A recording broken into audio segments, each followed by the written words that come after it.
can we be mindful of that with drowning? These are mind states. They're coming out of it.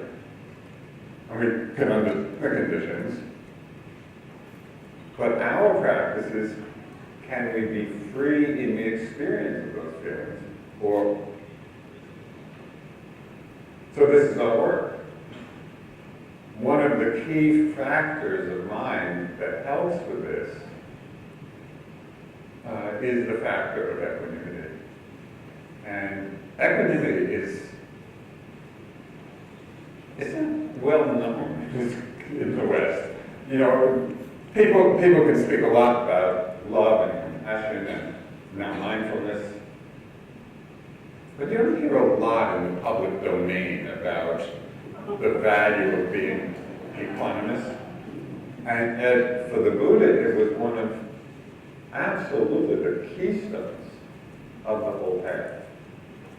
So then the question is, in the face of these really challenging times and situations, well, how is it possible to abide, to some extent at least, in a heart and a mind that is equanimous?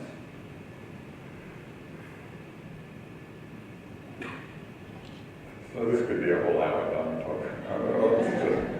I'll just hit a few short points.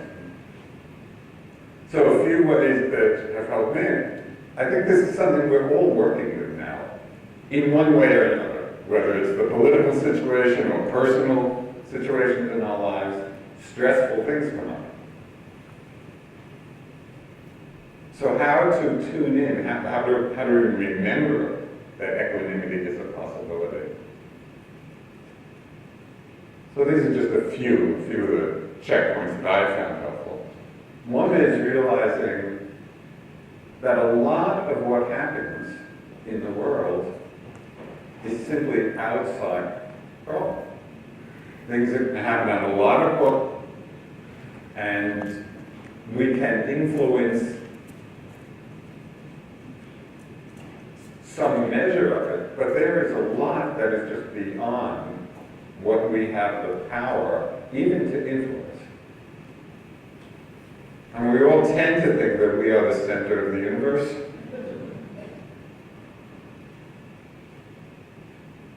But we're not actually. So you can see this, you know, I just came here, flew in yesterday. So kind of trivial example, but it points to, at airports, great place just to observe. How many times, you know, we've gone to the airport, plenty of time, look up on the board, flight delayed. You know, 1 hour, 1 hour's not too bad.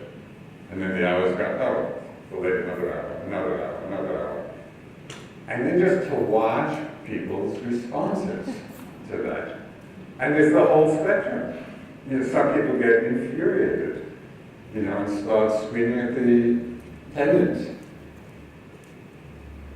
Other people are just really angry, you know, within themselves, or upset or frustrated. Some people are reasonably calm.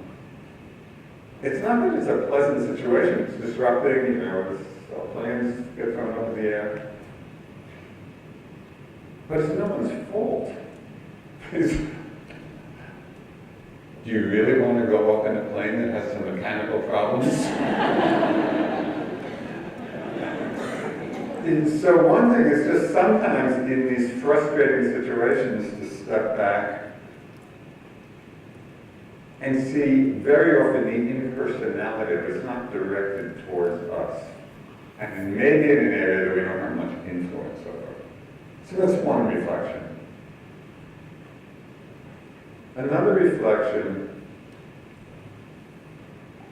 and I like this a lot, is to change the time perspective. And especially now with the media and the social media and the technology, we are being inundated with information and news. It's like every 5 minutes there's a new headline. You know, and so it's so easy to get caught up in the immediacy of our reactivity. But what to do is expand my time sense. So I just ask myself,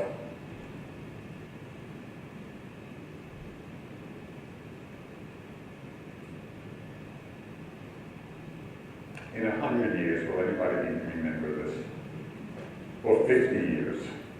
You know, so then, of course, I know that you're familiar with Carl Sagan, and he wrote this essay, The Blue Dot, and it was kind of a picture taken from the Voyager 1 spacecraft, I think when it was around Neptune or someplace, picture back of the Earth, and it was this tiny, barely perceptible blue dot. That was the Earth. And he wrote this beautiful essay saying, all of our experiences, all the beautiful things and the noble things and the horrible things, they're all happening on this little blue dot. You know, and if we can remember that, maybe it would help us to be kinder to one another. So again, these are just ways of expanding our heart, expanding our mind out of the immediacy of our reactivity. And it's easeful. From that place of ease, it then becomes easier to see, okay, is there something I can do? If we're in the midst of the reactivity, our judgment is not going to be at its best. So just one last word on equanimity. Again, this is a big topic.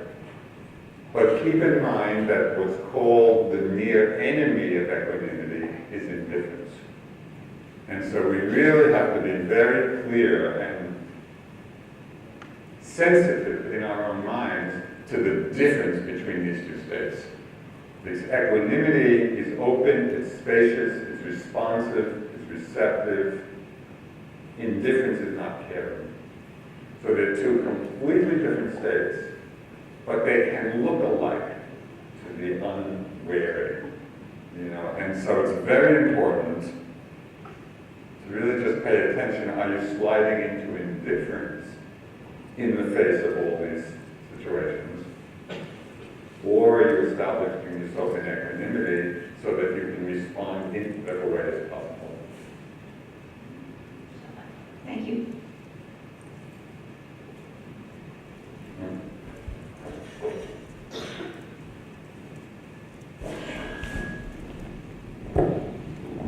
Well, Ramesh, we'll do your section next, and then we'll go around counterclockwise. There seem to be no takers here. And then, rather in here.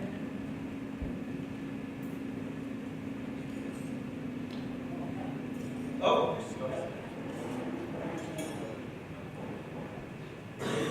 In some Buddhist circles, the concept of karma has been used to what feminists call blame the victim. What? In some Buddhist circles, the concept of karma has been used to blame the victim. People who are experiencing this monsoon in Southeast Asia, it's their karma. The person who was assaulted, it's her karma. Can you comment on what karma is and how it differs from dependent origination and how we can not use this practice to blame victims? I think that's a really important question because I've also heard the understanding of karma explained that way. And in my understanding, that has nothing to do with what the Buddha taught. You know, karma had, the term karma has entered into English, and so it's used in a whole variety of ways. First, to understand that even within the realm of conditioned phenomena, which is everything we experience arises out of conditions. But the karma is just one of the conditions. So there are many things that happen in life that that are not karmic. Right? That they're arising out of different conditions. So, for example, the monsoon. That's not a karmic event. That's a natural event because of the elements, the weather. The way that I have found the most helpful in thinking about karma and taking it on as a practice is to really see it in terms of what qualities of mind are being cultivated through various mind states and actions. And so, for example, if we do something with tremendous greed or tremendous hatred, what is that like in the mind? The mind is being developed in that way, and it's going to have a karmic consequence in the future. We're strengthening the hatred, we're strengthening the greed, we're strengthening the pride, whatever it is. So that's the development of the karma of our own mind states. Likewise, we can see what does it feel like in the mind when we're being generous, when we're being loving, when we're being kind. That is influenced. Every thought, every feeling, everything that happens is conditioning our minds one way or another. And that's the karmic unfolding within our minds. That is most important. It is almost impossible when we see a particular situation arising in the world, it is almost impossible to say what all the causes and conditions are that gave rise to it. It's so complex. But we can see the effect in our own minds of different mind states. And we can take responsibility for that and see this is leading to more suffering. And you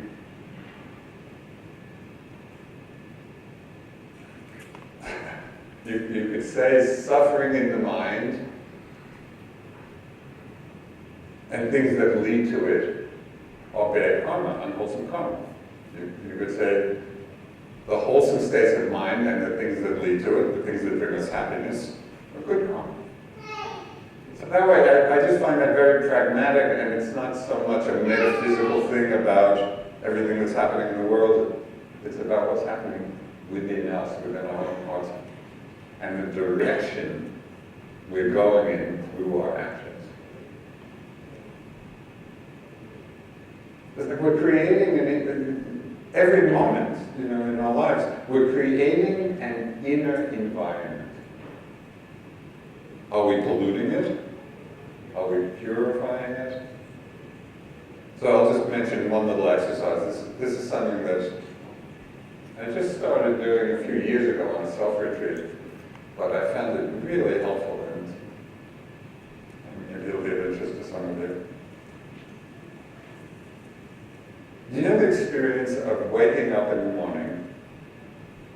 You wake up and then maybe you drop back into sleep for a minute or two, and maybe there's a quick little dream, and then you wake up again and you're fully awake.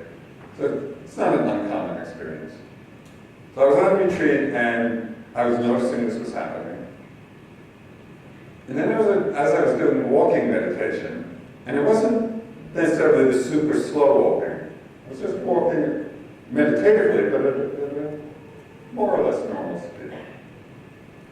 And I began to notice there were all these quick little thoughts passing through the mind. They weren't problematic, they weren't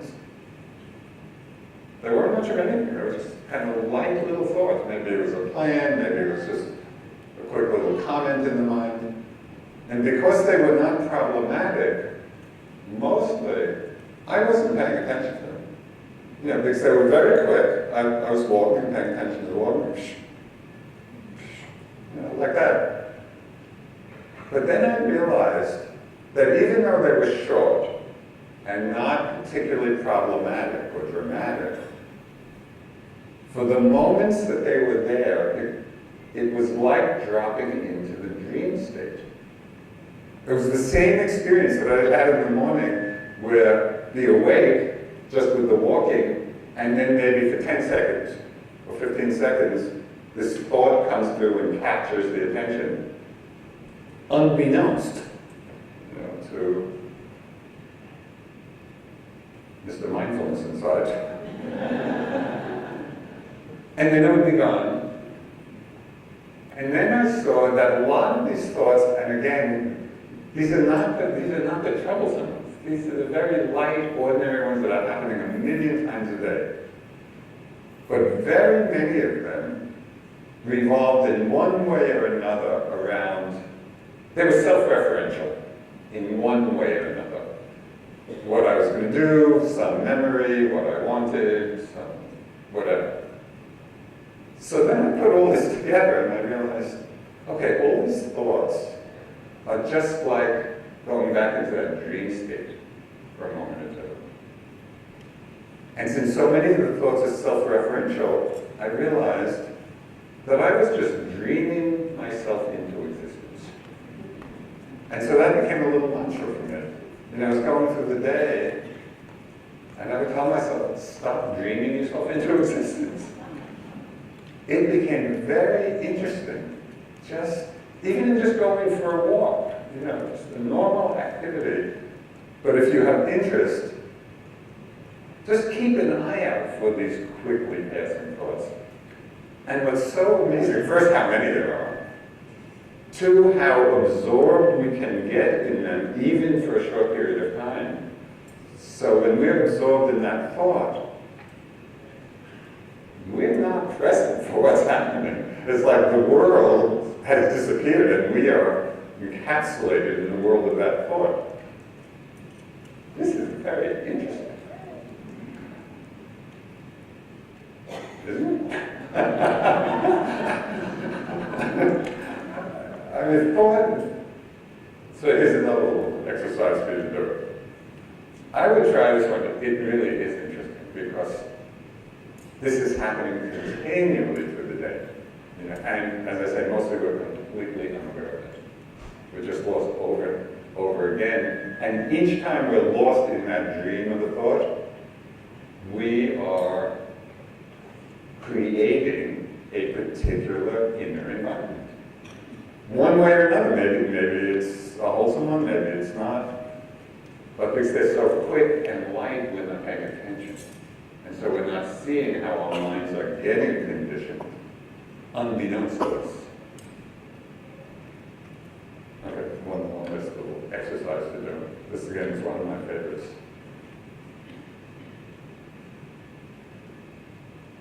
How many of you have thoughts when you sit? Okay. One or two. Okay, so as I said in the guided meditation, this is not a problem. The idea is not to stop thinking.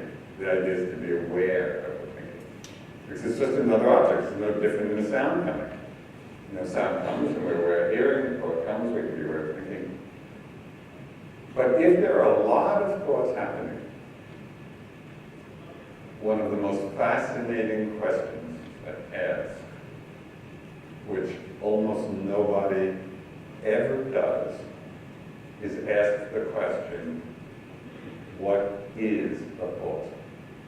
Not what is the thought saying, but what is a thought as a phenomenon? So it is really interesting. We have all the material we need. There's endless thoughts happening.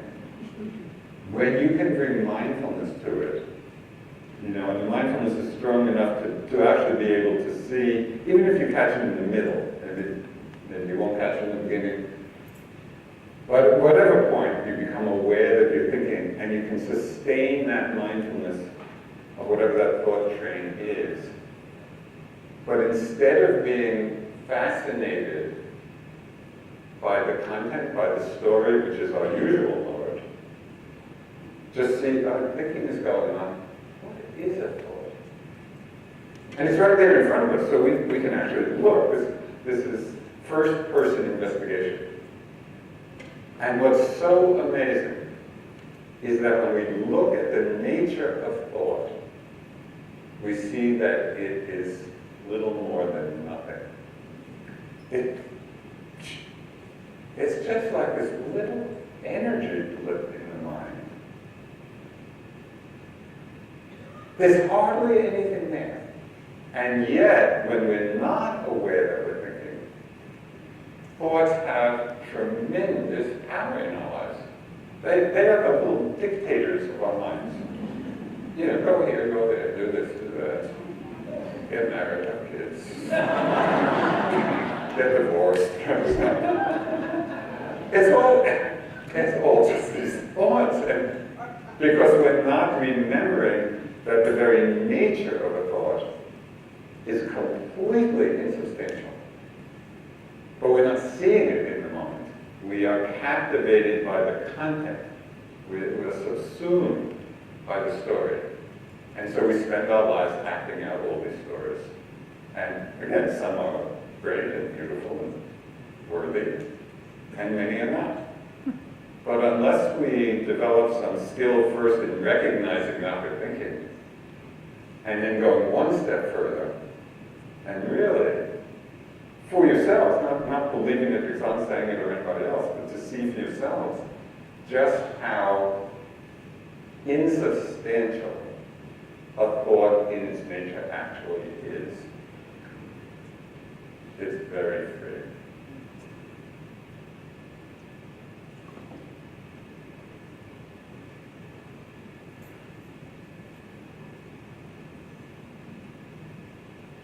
Kind of along the same lines, I'm curious, given your earned wisdom and the length and depth of your practice and your stature.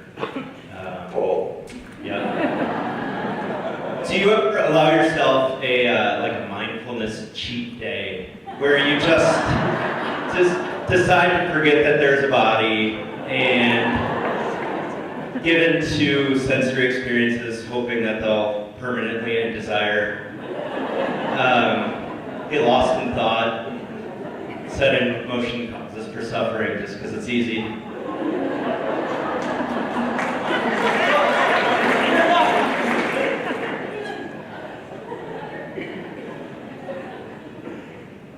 I don't think you could stay here long enough to hear the whole list.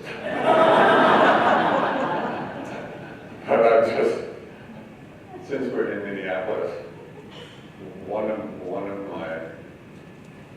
of my generic distractions is detective, spy book kind of stuff. Just spy books, detective stories, just kind of lay back and relax and distract myself. Well, one of my favorites, John Stanford, who writes all about Minneapolis. So I've been exploring the dark alleyways of the Twin Cities for quite a while now. You have quite a murderous town.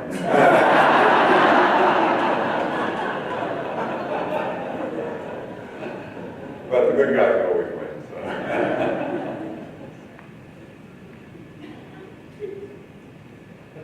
So that's slightly more serious note. It is really challenging to undertake the practice with a genuine, people come to practice with a whole range of motivations, which is fine, and very often the motivations change as we develop in the practice. So we could start from one reason, but then as we get into it more, we see other possibilities.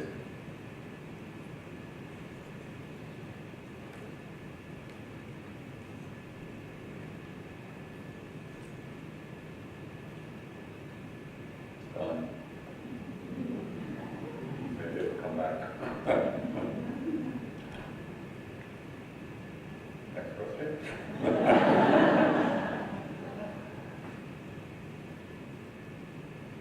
There was something essentially important.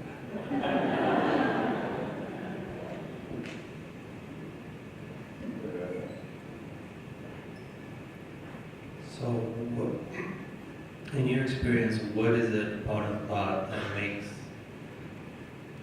mindfulness so difficult to sustain during that moment? Mhm. Yeah, it's a very interesting question. Why should it be so difficult to be mindful of thoughts? They are very slippery. The moment of contact is very subtle. So with physical sensations, the moment of contact with the sensation is very tangible. Or a sound arises. The impact is very noticeable, you know,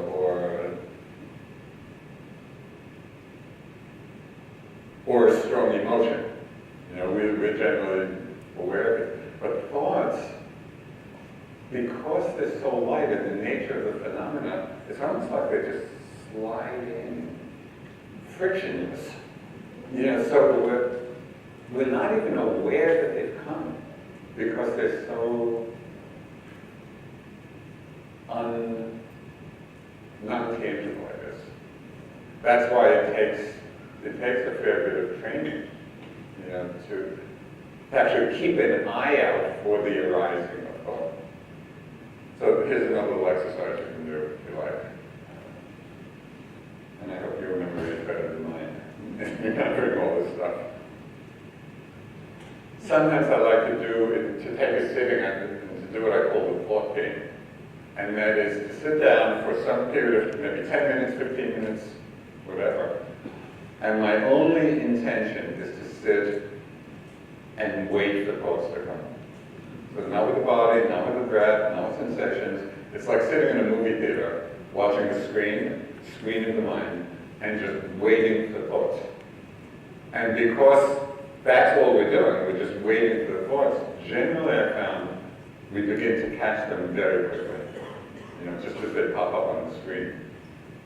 And you'll see some are loud and noticeable, some are really whispers in the mind, some sneak up from behind.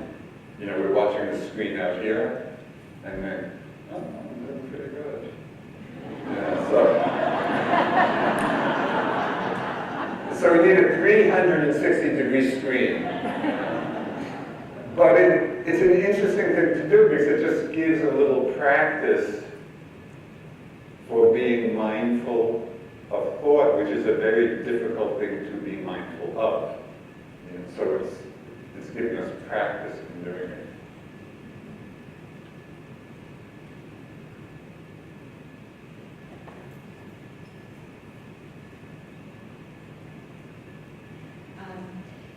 Would you speak a little bit about your sense of forgiveness, either in your own practice or what the Buddha would say, or in Buddhism? Thank you.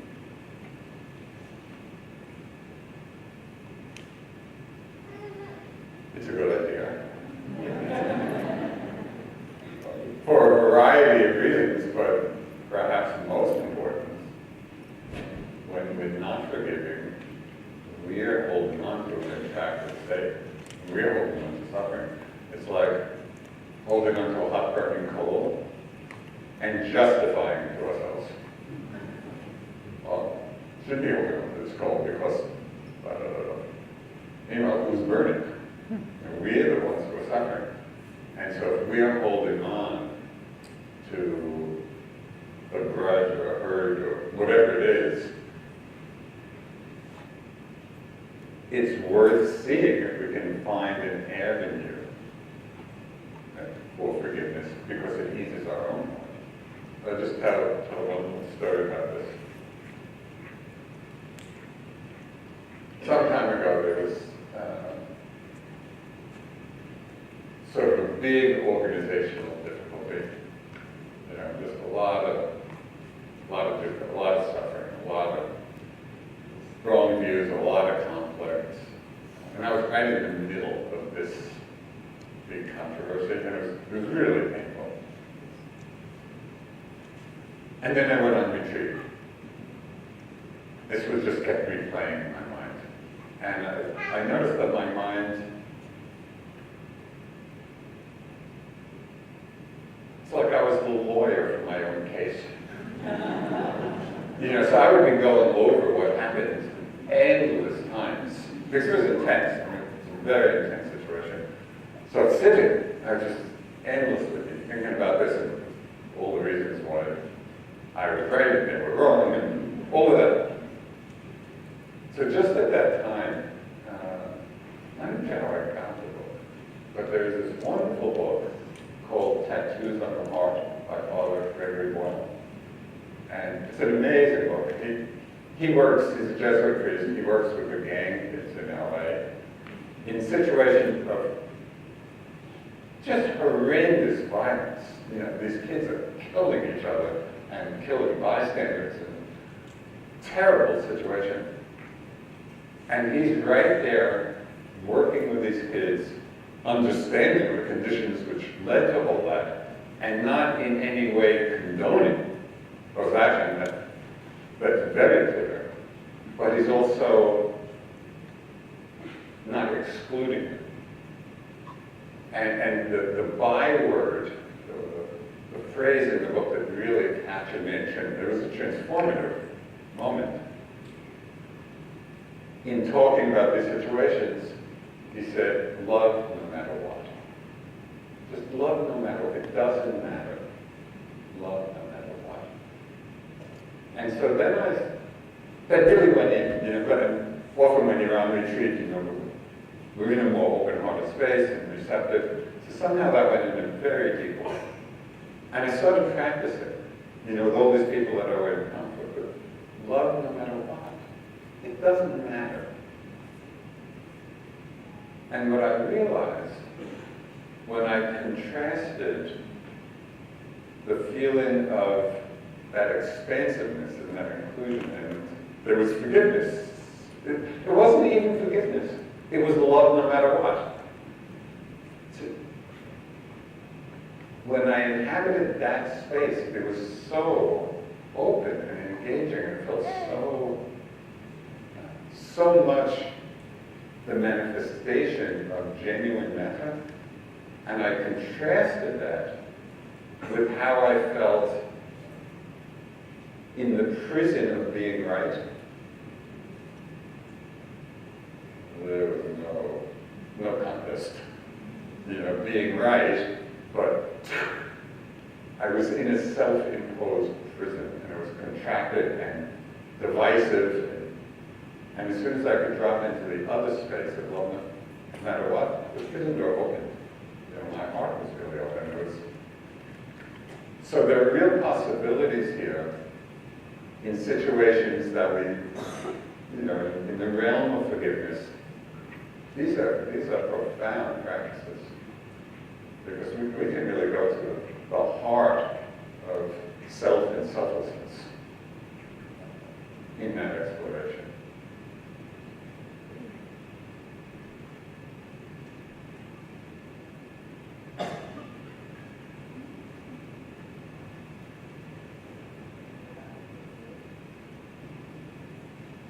Thank you so much for coming today. You know, we don't have all that many beautiful days like this in July. In St. Paul, we're in St. Paul. And you'd like to be outside playing? And I have to say, I'm so grateful